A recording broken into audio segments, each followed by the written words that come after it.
Perezida Paul Kagame akanamugaba w'ikiringa w'ingabo z'u Rwanda yemeje ko hari abasirikari ba RDF baguye ku rugamba ingabo zayo ziriho mu guhashya ibyihebe mu gihugu cya Mozambique mu ntara ya Cabo Delgado mu majyaruguru y'icyo gihugu. Perezida Kagame ibyo yabigarutseho ku wa gatanu tariki 24 ubwo yasuraga ingabo n'abapolisi b'u Rwanda bakaba igihumbi boherejwe kugarura amahoro muri Cabo Delgado, hari mu ruzinduko yari yagiriye muri kiriya gihugu cya Mozambique rw'iminsi igera kuri 2. Perezida Kagame usibye ubwo ubutumwa yagiye guha ingabo z'u Rwanda ziri muri icyo gihugu, yanabonanye kandi n'izi ngabo mu gihariye mu kigo cya gisirikare cy'ingabo zirwanira mu mazi kiri mu gace kitwa Pemba, aherekejwe na Perezida Mozambique bwana Filipe Nyusi. Umukuru w'igihugu mu butumwa yahaye izi ngabo yazishimiye ku kazi gakomeye cyane zakoze, kanatumye bamwe mu bari bazigize batakaza ubuzima. Ati ni akazi gakomeye mwakoze, ariko habayeho no kwitanga, mugenda amanywa nijoro ku izuba rikaze, amasasa avuga hirya no hino, ndetse harimo no gutakaza ubuzima ku bantu. Uko niko intambara imera. Twatakaje abasirikari uyu munsi tutari kumwe nabo. Nubwo umuntu ashobora kuvuga ngo ni bake, ariko kuri twebwe gutakaza umuntu niyo yaba umwe ni ikintu gikomeye cyane. Abongereza nibo bavuga ngo gutakaza ubuzima bw'umuntu umwe ni nko gutakaza ubwa benshi. Perezida Kagame yayunzemo ko mu bufatanye na leta ya Mozambique bakomeje kuganira uko bakwita ku buzima bw'imiryango yatakarije abayo muri iriya ntambara. Umukuru w'igihugu cyakora cyo yibukije abasirikari bari muri Mozambique ko nubwo birukanye ibyihebe muri ibi bice bitandukanye, ariko ko akazi kabo muri kiriya gihugu ari bwo katangira. Ati kuri ubu akazi kongeye gutangira, hari akazi twakoze kuva mu ntangiriro mu kubohora aka gace. Akazi kazakurikiraho rero no kurinda aka gace no guharanira ko kongera kubakwa bushya. Usibye kuba hari abasirikari batakarije ubuzima mu rugamba rwo kubohora igihugu cya Mozambique, bivuze yuko yari imirwano ikomeye cyane yanatumye rero benshi batakaza ubuzima. Hari n'ibyihebe byinshi byagiye bitakariza ubuzima mu mirwano yahuje ingabo z'u Rwanda ndetse zifatanije n'iza Mozambique kurwanya ibyihebe, aho hari ibyihebe byinshi byagiye byicwa. Ku myuzo ya mbere yahishwe bijya kuri 70, kuri cyahicwa 30, kuri cyahicwa 10, ariko byabaye byinshi cyane kuko umuvugizi w'ingabo z'u Rwanda Colonel Ronald Rwivanga yavuze yuko ibi byihebe bifite amayeri yo guhisha imirambo kugira ngo atabasha kumenyekana umubare wabo batakaje ku rugamba. Ari nayo mpamvu bavuga ko bishobora kuba byararenze urugero rw'ibyo babonye byishwe ku rugamba, ugasanga ari benshi cyane. Ni mu gihe kandi iyo umusirikari akuye ku rugamba, imiryango ye cyangwa se umuryango we muri rusange hari ibyo ugenerwa, usibye kubafasha umuryango gushyingura umuntu wabo, ari n'ibyo bagenerwa n'igisirikare muri rusange. Noneho ubutumwa bw'ingabo z'u Rwanda muri Mozambique bwo kuko Mozambique n'u Rwanda ari byo byagiranye amasezerano, kandi ikiguzi cyose u Rwanda rukaba rwatangaje yuko ari rwo rukifiteho, nyuma bakagutangaza ko bazareba uburyo bagana na Mozambique nk'igihugu cyatabawe nacyo kikagira ubufasha gitanga. Niyo mpamvu Perezida Paul Kagame yavuze ko bagomba kuganira n'igihugu cya Mozambique hakarebwa uburyo bafasha imiryango, si umuryango umwe, ni benshi cyane cyangwa se ni barenze umwe baguye ku rugamba hariya muri Mozambique. Bagomba uko bari bagomba kwita kuri iyo miryango yatakarijeyo abasirikari, hanyuma bakayabaha impozamarira n'ibindi byose bagenerwa. Perezida Kagame nk'uko ibyo byose yabivugiye muri Mozambique byaje bitungurana kuko abantu benshi ntabwo bari bazi ko hari umuntu n'umwe waguye ku rugamba mu gisirikari. Ronald Rwivanga niwe wigeze kubibazwa, ntiyagira icyo abitangazaho, avuga yuko bagitegereje raporo. Gusa yari yatangaje ko hari umwe wigeze gukomerekera muri Awase urugamba rugitangira, ariko ngo nawe atarakomeretse ku buryo bukomeye. Ntiyigeze atangaza ko hari n'umwe waguye ku rugamba. Umugabo w'ikirenga rero w'ingabo z'u Rwanda Perezida Paul Kagame niwe watangaje yuko batakarijeyo abasirikari. Mu mezi abiri n'ibyumweru bibiri bamazeyo, ingabo z'u Rwanda n'iza Mozambique zashoboye kwirukana umwanzi mu birindiro bitandukanye mu turere twa Makemboa, Da Praia, Mwidumbe, Palma, Makamia. Kuri ubu rero ingabo z'u Rwanda zikaba zihereye cyane cyane muri Makamia ndetse yewe n'iza SADC nk'uko bitangazwa. Muri Makamia niho izi ngabo ziri muri operasiyo karabutaka yo guhiga ibyihebe mu gace ka Kitelajo, kuri ubu gafatwa nk'indiri yabyo. Uretse kandi gufasha leta ya Mozambique kwigarura uduce dutandukanye, ingabo za RDF zanafashije abari impunzi gutahuka ndetse zinakomeje yo kubohora abaturage biganjemo abagore n'abana bari barashimuswe n'ibi byihebe mu buryo bugiye butandukanye, dore ko bagiye babashimuta, bamwe bakabagira abagore, abandi bakabatera ninda imburagihe.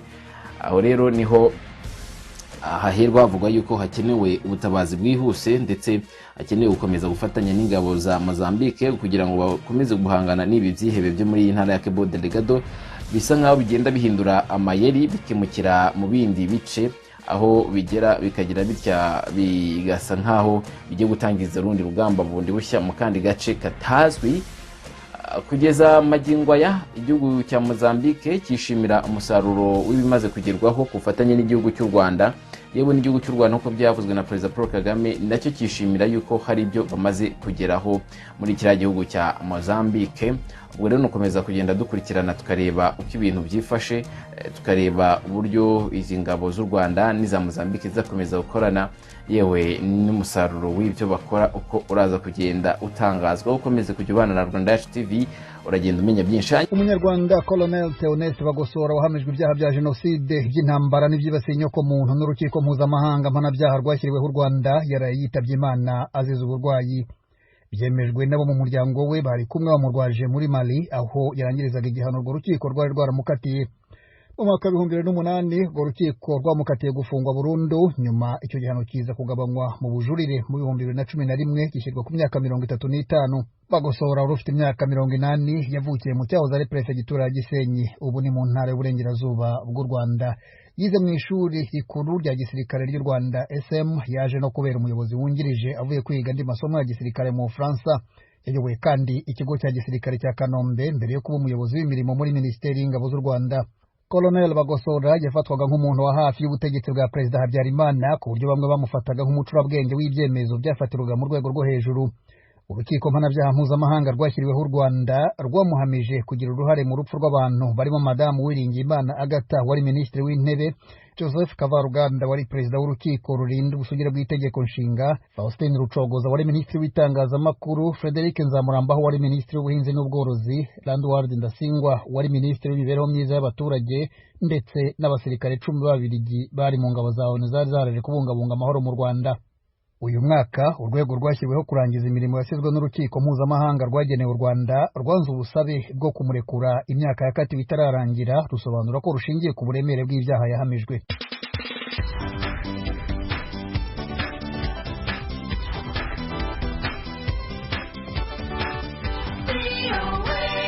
Mukomeje kumva radiyo Ijwi ry'Amerika ivugira i Washington DC.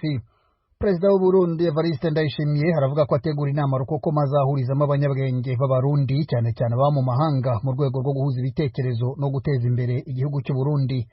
Mu nama yagiranye n'Abarundi baba muri Amerika mu mpera z'iki cyumweru, yavuze ko hari Abarundi b'abahanga bateza imbere ibihugu barimo aho guteza imbere u Burundi. I New York muri Leta Zunze Ubumwe za Amerika, Ijwi ry'Amerika ryahuhereje mugenzi wacu Diane Nininahazwe.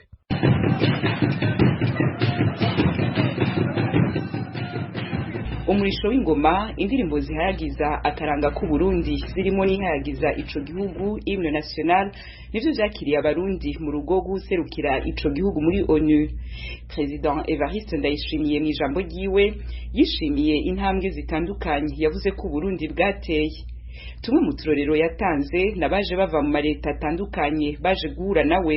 Biraboneka koko namwe y'ubwisuku mwahora muzi. Ibi nyene nivyo vyerekana ihinduka.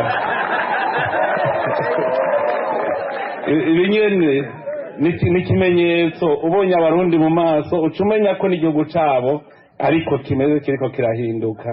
Burya rero ingorane twari twaragize mu gihugu cacu, twari turebagiye yuko Burundi ari itongo ry'Abarundi, yuko ari umuryango w'Abarundi. Murabizi mwese kuri karangamuntu mu bisanzwe bandika ubwenegihugu, uri umurundi bakandika n'umurundi. Mugabo twebwe icyadutanguye kutwica bafashe kuri karangamuntu bashira ku muhutu, umututsi, umutwa, bari baheje gutwiragiza igihugu. Umuntu rero atononeye ubwa mbere ni wadukuye ku bwenegihugu bw'Uburundi agaca twita ubundi bwenegihugu. Ico gihugu cyacu rero cyakibaho kitakiranye neco. Ngaho twafire nimuze muronderera ahandi. Uno munsi Abarundi kubera batagwe kubona igihugu cyabo, uno munsi bose ariko barahinduka ariko baraba Abarundi. Turanezerwa cyane ubu ingene biriko biragenda. President Ndayishimiye agasaba Abarundi bari mu mahanga gushigikira intambwe avuga ko Burundi bwateye bakibuka gusuma bataha. Diaspora ngo n'Abarundi baba hanze oya n'abarundi bakorera hanze, abarundi bakorera mu mahanga, kuko n'abarundi bagiye gupagasa mu migezo y'ikirundi byaranga kuja gukora hanyuma ugaca wibuka ko wagiye gusuma uzana mu rugo iwanyu. Niwiyumvire umwana w'uburundi aragenda kwiga, aje kwiga muri Amerika agaca avuga ngo sinzosubira iwacu i Burundi ngo kuko bahemba make, ni dogiteri jewe nzoja aho bahemba meza. Mugabo wibagiye ko wigishijwe n'abarundi mu kigega c'Uburundi, barakwigisha ushitse ngo tubyaranyabo. Jewe ndamwita mwene wowe yuko yacikiye, none umukobwa acikiye baramuhekanya muvyeyi ntibahekanye. Je nkavuga nti basi nibareke gucikira, hanyuma ico gihugu yagiyemo kize gukwa kuri izo bitero mwiza. None kuri izo bitero mwiza kubera iki icyo gihugu kikoza gukwa mu Burundi hanyuma kikatugurira ukagenda, none nta gihenge bisize. Bamwe mu barundi bitabiriye umubonano na President Evariste Ndayishimiye basanga ariko hari bikwiye guhinduka kugira ngo batware imitahe bongere baterere mu iterambere ry'igihugu cabibarutse. Jenda umurezi kandi ndifuza kugarukira uburezi kuko ndabona yuko bikenewe, ariko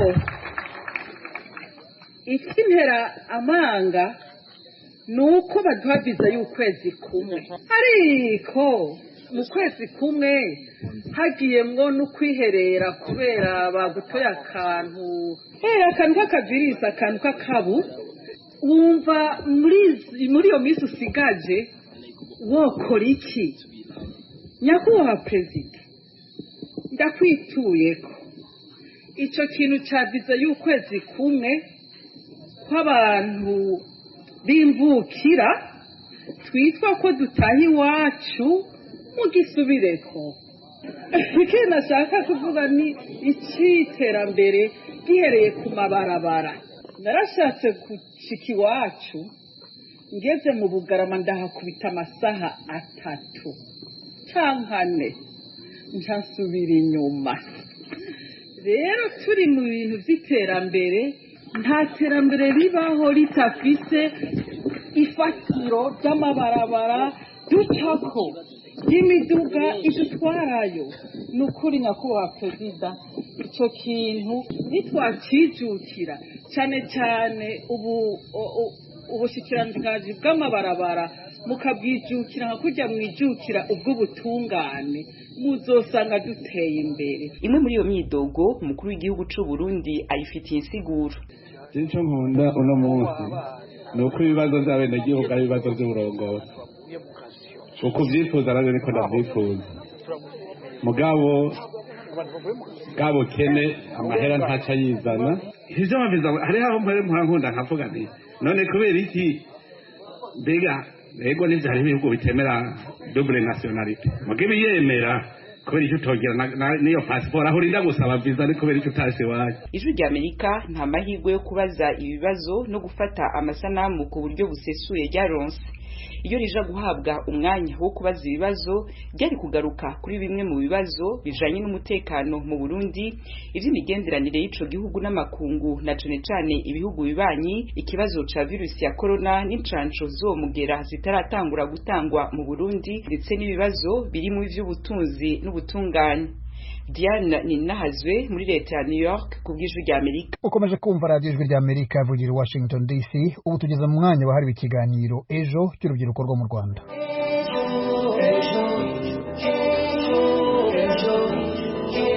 Tubahaye ikaze mu kiganiro ejo ngaruka kwezi ku burenganzira bwa muntu. Ntimujye kure. Nikose ndakumva. Ubundi byo numva ngo uburenganzira bwa muntu bishatse kuvuga iki? Ubwo burenganzira se nubu ndamutse ntasobanukiwe n'icyo amategeko abivugaho ntabariza he mu by'ukuri. Ese nawe waba wibaza nk'ibi bibazo? Kurikira ikiganiro ejo buri wa gatandatu wa nyuma w'ukwezi usobanukirwe byimbitse uburenganzira bwawe. Ni kuri radio Ijwi rya Amerika ku murongo w'104.3 FM. Iki kiganiro mugitegurirwa n'umuryango Ejo Youth Eco ukorera i Kigali mu Rwanda.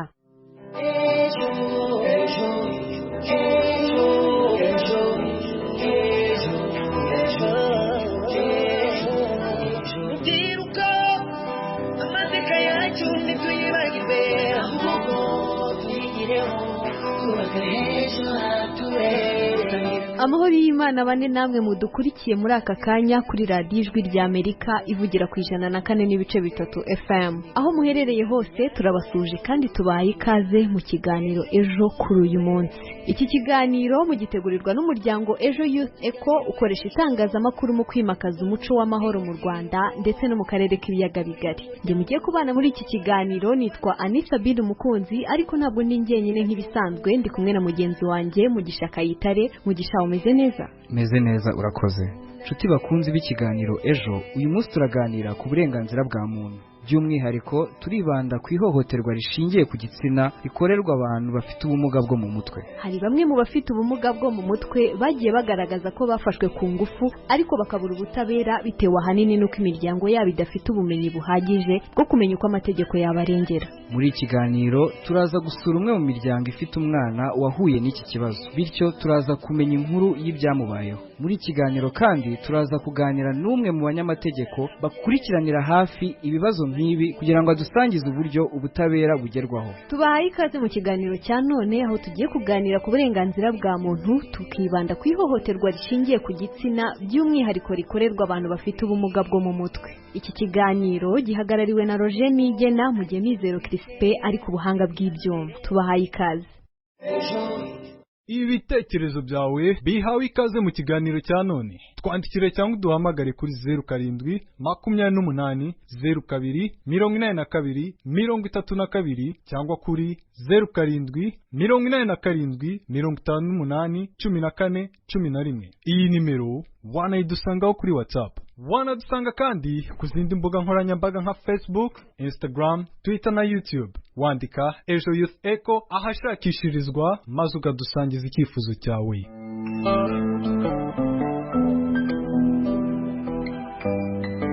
Itegeko nimero 01/2007 ryo kuwa 20 Mutarama 2007 rirengera abantu bafite ubumuga muri rusange. Mu ngingo yaryo ya 3 rigaragaza ko ufite ubumuga wese afite uburenganzira bungana n'ubw'abandi imbere y'amategeko, agomba kubahwa no guhabwa agaciro bikwiye ikiremwa muntu. Igikorwa cyo gufata ku ngufu no gukoresha undi muntu imibonano mpuzabitsina nta bwumvikane bubayeho. Icyo gihe hakoreshwa imbaraga kugira ngo bibeho, iterabwoba ndetse n'amayeri agamije umunezero w'umuntu umwe ku giti cye. Ubushakashatsi bwakozwe n'ikigo cy'igihugu gishinzwe ubuzima RBC mu mwaka wa 2018 bwagaragaje ko mu Rwanda umuntu umwe kwijana afite ikibazo cy'uburwayi bwo mu mutwe buzwi nka schizophrenia, 3 kwijana bafite uburwayi bw'igicuri, naho 12 bafite hagati y'imyaka 14 na 65 bafite ikibazo cya depression cyangwa indwara y'agahinda, ndetse n'ibibazo mu barokotse jenoside biri kuri 35 kwijana. Ku rundi ruhande, leta y'u Rwanda yamaze kwemeza politike nshya y'abantu bafite ubumuga igamije kubafasha kwisanga no kugira uruhare muri gahunda zose z'igihugu no kubaho ubuzima bahesha agaciro birushijeho. Muri iyo gahunda hazibandwa cyane ku kuzamura imibereho myiza y'abafite ubumuga, hashyirwaho gahunda zibafasha kwihangira umurimo, guteza imbere ikoranabuhanga ridaheza, kongera umubare w'abantu bafite ubumuga mu nzego z'imirimo, guteza imbere ibikorwa by'imyidagaduro n'umuco ndetse n'ibindi. Nubwo abantu benshi barwaye indwara zo mu mutwe, izi zikaba inkomoko y'ubumuga bwo mu mutwe, usanga kenshi abantu bazihisha. Abazirwaye bakirengagizwa kandi bagahabwa akato, by'umwihariko bigakorwa n'imiryango yabo. Nzamugura Garcia ni umuturage utuye mu murenge wa Bukure mu karere ka Gicumbi, avuga ko umwana we yakorewe ihohoterwa rishingiye ku gitsina muri uyu mwaka wa 2021. Reka dukurikire inkuru y'ibyabaye kuri uyu muryango mu kiganiro bagiranye na mugenzi wacu Nkurunziza Pacifique. Mu ntangiriro z'uku kwezi kwa gatanu mu mwaka wa 2021 nibwo umwana twaye izina rya Mukamana utuye mu murenge wa Bukure mu karere ka Gicumbi yakorewe ihohoterwa rishingiye ku gitsina. Uyu mwana asanzwe afite ubumuga bwo mu mutwe. Muri iki kiganiro twahisemo kuganira na nyina umubyara Nzamugura Gracia ngo asobanure uko byagenze kubera ubwo bumuga uwo mwana afite butamwemerera gukurikiranya ibitekerezo by'ibyamubayeho. Nari nagiye ku murenge, nagiye gushaka indangamuntu z'abari abana bandi bahari. Aho nziye rero nza ku mugoroba mpageze, noneho umwana ngo byagejeje nka saa 10 igihe abandi bana bavuye kwiga bahura nawe agiye gutoragura udukwi, ngo yagize gutya yunamye ajya gufata inkwi, yumva ikintu kiramucakiye, uwo mugabo ngo yari aharatwika amakara ariko sinari nzi ko ari we uhatwika, ahita amwuka inaba aramubwira ngo ndashaka ko kumpa, ngo azana umuhora wumukeza ku izosi ati niwanga ndagukata. Noneho ngo yarafashe ibitambara bimupfuka mu kanwa kugira ngo atavuza induru hakagira umuntu uza kumutabara. Ubwo umwana rero nahise mufata turagenda no kwa mudugudu, ntitwakarabye. Tugeze kwa mudugudu dusanga mudugudu ariyo ari kumwe na mutekano, hari n'irondo bari barongoye kujyana ku irondo ku ntuza ku kagari. Nkaho mudugudu yavuze ati nibura aba bana nibaguherekeze cyangwa nanjye njyeyo tumujyane kwa muganga, arambwira ngo genda ukarabe nguze ngo baguhamagarire moto ngo yishyure. N'ubundi umuntu iyo ageze kwa mudugudu ahamagara nka polisi nibura akayibwira ibyabaye, nta kintu yigeze avuga. Mudugudu nkaho yavuze ati wenda reka mpamagare polisi nyibwire uko byagenze, warambwira ngo ningende nkarabe ngo ashake moto nyishyura amafaranga. Ubwo urumva ko nta kintu yamfashije. Ntabwo nabura icyo nsaba, nasaba ko aranganurwa kandi bakagira n'icyo bamukorera. Gusa uyu mwana urabona ko ari ikimuga, ubwo butabera butandenganuye ngo bumenye wenda da mudugudu aba yarahamagaye akavuga ati hano habaye ikintu kimeze gutyo, nta kintu yigeze akora na kinzunyu. Noneho ntigeze navuga ati derirondo rikujyane rikugeze nibura kwa muganga bapima uno mwana, nta kintu yakoze. Aho ngereyo ni nawe bahamagaye ngo bari we ugenda ajye kwishinja uko uwo mwana yafashwe. Barambwira ngo sinzagira undi nzabwira, ribu niko yambwiye ngo ntuzagira undi uzazana, ngo uzazane mudugudu wenyine. Mudugudu aho aviriyeyo yarambwiye ngo yarabirangije, ntegereza ko baza kumufata ndaheba. Ubwo se urumva batarampohoteye bwa kabiri. Nsanzwe Theogene umukuru w'umudugudu wa Kivugiza unashyirwa mu majwi n'uyu muturage kutamufasha kuzamura ikibazo cy'umwana we mu butabera, avuga ko ibyo yagomba gukora yabikoze. Ambeshyeye ko ntacyo namufashije, yabambeshyeye. Bikimara kuba baje kundeba mu rugo byari nka 2:00, hagati ya 1:00 n'igice na 2:00. Mbagira inama kubera ko n'ubundi baje bageze iwanjye, n'ubundi ubufasha n'abakoreye. Ambwiye se mwigeze muvuza induru? Bati ntabwo twavugize induru. Nahise nkora ubufasha bukomeye, ngewe nageze kwa ribu ngiyeho gutanga intozo ubuhamya nyine. Kwa ribu nigiriyeyo ntabwo ubuhamya nk'uko nabukubwira, kandi kadasinya n'ubuhamya bwanjye kwa ribu buriya. Ubutabera bwanjye narabukoze, kereka yararenganiye hejuru mu nzego zo hejuru, naho ngewe ubwanjye aho mudugudu ugarukirana nahakore. Mu bihe bitandukanye twagerageje gushaka kuvugana n'umuvugizi w'urwego rw'ubugenzacyaha ribu ngo agire icyo avuga kuri iki kibazo, ariko ntibyadukundira, dore ko yaba kumuhamagara ndetse n'ubutumwa bugufi twamwandikiye mu bihe bitandukanye ntiyigeze agira icyo abuvugaho. Kugeza ubu Nzamugura Gracia, umubyeyi w'umwana wahohotewe, avuga ko akomeje gushengurwa no kuba umwana we nta butabera yahawe, akaba asaba inzego bireba kumufasha gukurikirana ukekwaho guhohotera umwana we. Nkurunziza Pacifique mu kiganiro Ejo kuri radiyo Ijwi ry'Amerika.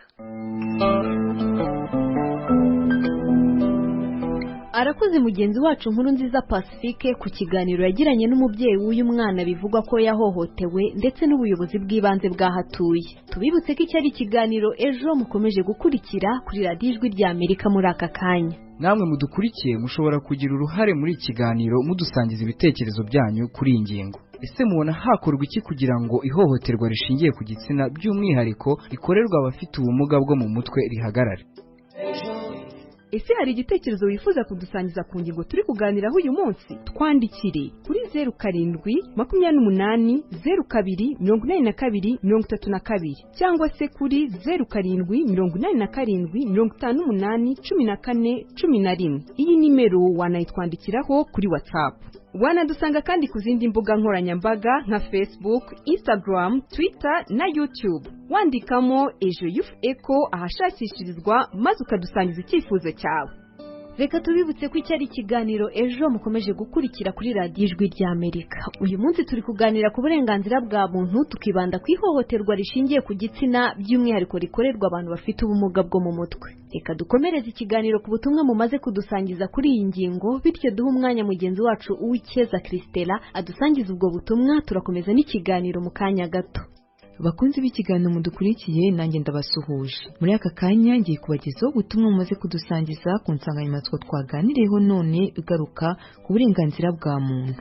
Turi kuganira ku ihohoterwa rishingiye ku gitsina rikorerwa abafite ubumuga bwo mu mutwe, aho turi kwibaza ku cyo mubona cyakorwa ngo rihagarare. reka duhere ku butumwa bwa Kabira Emmanuel uherereye mu karere ka Kicukiro mu murenge wa Gahanga aho yagize ati icyakorwa no kwigisha abantu bagahindura imyumvire ko umuntu wese ari umuntu adakwiriye gukorerwa ihohoterwa. Naho Shyaka Steven uherereye mu karere ka Gatsibo yagize ati ihohoterwa rishingiye ku gitsina rikomeje kumvikana mu duce dutandukanye tw'igihugu, atari ko by'umwihariko abafite ubumuga bwo mu mutwe barahohoterwa ntibimenyekane kubera ikibazo cy'ubumuga bafite, ntibabone n'ubavuganira ngo babe bahabwa ubutabera. Ati icyakorwa ni ugutanga inyigisho zijyanye no kurwanya ihohoterwa rishingiye ku gitsina, hakanashyirwamo imbaraga mu kwita ku bafite ubumuga bwo mu mutwe n'ababahohotera bagahanwa. Ubu nibwo butumwa bumaze kutugeraho, ariko mukomeze mubwohereze ndakomeza kubwakira. Bagenzi banjye basubirana ijambo. Arakuze cyane mugenzi wacu Uwikeza Kristera, ndetse namwe mumaze kudusangiza ibitekerezo byanyu kuri iyi ngingo. Iki ni ikiganiro ejo mukomeje gukurikira kuri radiyo Ijwi rya Amerika. Uyu munsi turi kuganira ku burenganzira bwa muntu, by'umwihariko twibanda ku ihohoterwa rishingiye ku gitsina rikorerwa abantu bafite ubumuga bwo mu mutwe. Reka dufate akaruhuko gato dukurikira indirimbo Ubutsinzi y'umuhanzi Niyo Bosco nawe ufite ubumuga bwo kutabona. Reka dukurikire ubutumwa burimo, turagaruka mu kanya. Wamaze igihe kinini wicaye ku ntebe y'ubukene ariko ranga uyicaramo nk'umutunzi, wowe n'urubyaro rwawe mwaruhanyu bakabona iragize ibibabona mwibanda ku bibabura, kumenera icyuya agaciro kawe byakugeza incungu y'ubuzima bwawe, kwihangana byababereye umwambaro kandi ari benshi. Iki ni ikiganiro ejo mukomeje gukurikira kuri radiyo Ijwi rya Amerika, bityo reka twizere ko indirimbo Ubutsinzi ya Niyo Bosco yabashimishije, kandi tuzirikane ko kwitinyuka ariyo ntambwe ya mbere yo kurenga ibizazane. Muri kiganiro uyu munsi turi kuganira ku burenganzira bwa muntu, by'umwihariko twibanda ku ihohoterwa rishingiye ku gitsina rikorerwa abantu bafite ubumuga bwo mu mutwe. Ese hari igitekerezo wifuza kudusangiza ku ngingo turi kuganiraho uyu munsi? Twandikire kuri 0728028232 cyangwa se kuri 0787581411. Iyi nimero wanayitwandikiraho kuri WhatsApp.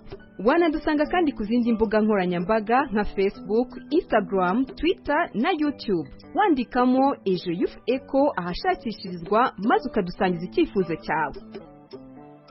Ubu abantu benshi bashobora guhangana n'indwara zo mu mutwe nyuma yo gusobanukirwa neza ibyazo no gukurikiza amabwiriza bahawe n'abaganga b'inzobere. Mbere y'uko abaganga basuzuma umurwayi bakamusangana indwara yo mu mutwe, biragoye ko hari uwakwemeza ko umuntu afite icyo kibazo.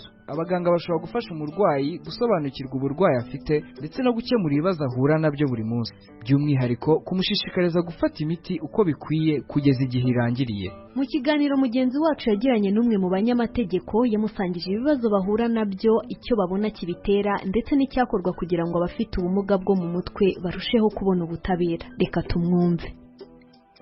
Itegeko tugendaho ni itegeko nimero 01/2007 ryo kuwa 20 z'ukwa mbere 2007. Iri tegeko mu ngingo yaryo ya 8 iteganya yuko ufite ubumuga bari we wese afite uburenganzira bwo kunganirwa n'undi wese mu nkiko uko bigenwa n'amategeko. Wema igenwa na Minisiteri y'Ubutabera bigaca mu rukiko rw'ikirenga, noneho hifashishwa urugaga rw'abavoka rukagena abavoka bagomba gufasha ababana n'ubumuga n'ababana n'ubumuga bwo mu mutwe barimo.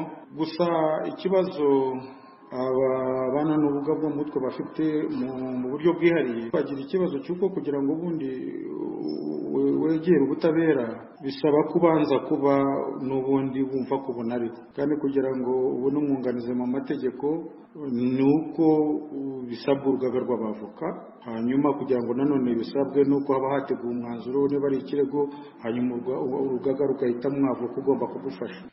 Gusa hari imiryango itegamiye kuri leta nayo bigiramo uruhare rwo gufasha, n'ubuyobozi bw'inzego z'ibanze nibwo bufite inshingano yuko babana n'uburwayi bwo mu mutwe burya uretse no kubunganira mu mategeko bashobora no guhohotera. Icyo gihe rero itegeko riteganya yuko inzego zibishinzwe kimwe n'abafiteho inshingano babageze imbere ya za nzego zifite ububasha, harimo no kubegereza abavoka, ko akenshi ntabwo tuba twababonye ngo banatugaragaze ibibazo bafite, nta muntu uba wabaregeye, ariko iyo kesi igeze imbere y'ubugenzacyaha n'ubushinjacyaha nabwo bufite inshingano yo guhamagara nk'avoka cyangwa se bukegera inzego, harimo urugaga rw'abavoka noneho bakabaha umwunganizi.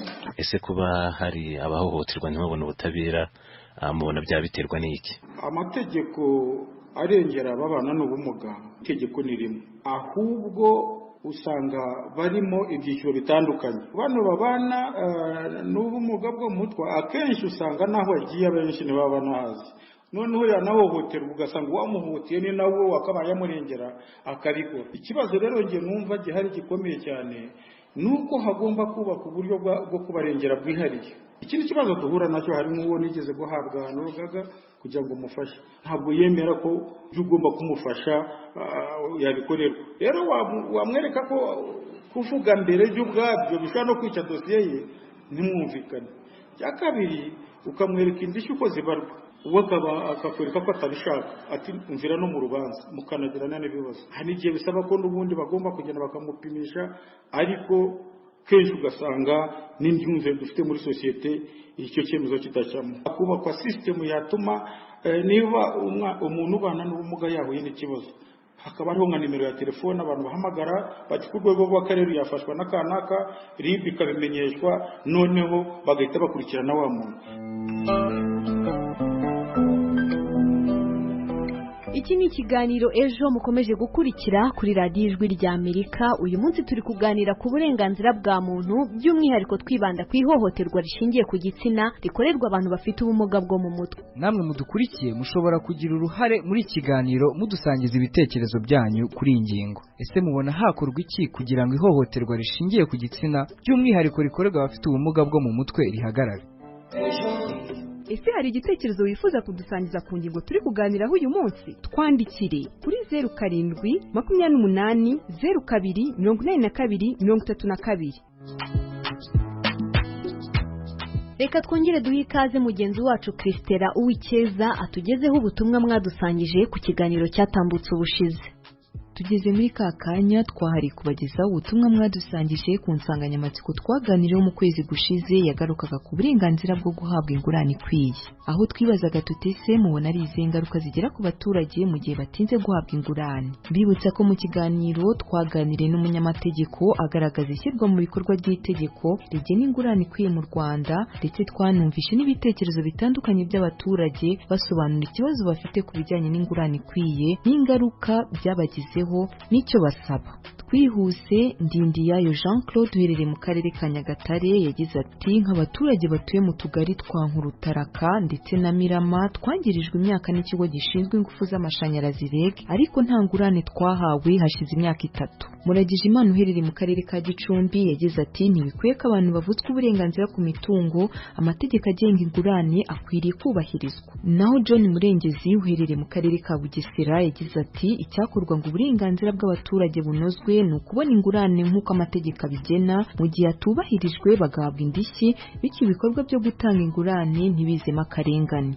Naho Haguma Vedaste uherereye mu karere ka Kicukiro mu murenge wa Gatenga yagize ati guhabwa ingurane ikwiye hakwiye kubahirizwa amategeko yashyizweho na leta, kuko usanga babirenganiramo bakabura naho babariza. Byiringiro Augustin uherereye mu karere ka Gisagara yagize ati hari igihe ingurane idatangirwa igihe ugasanga ibikorwa by'abaturage birangiye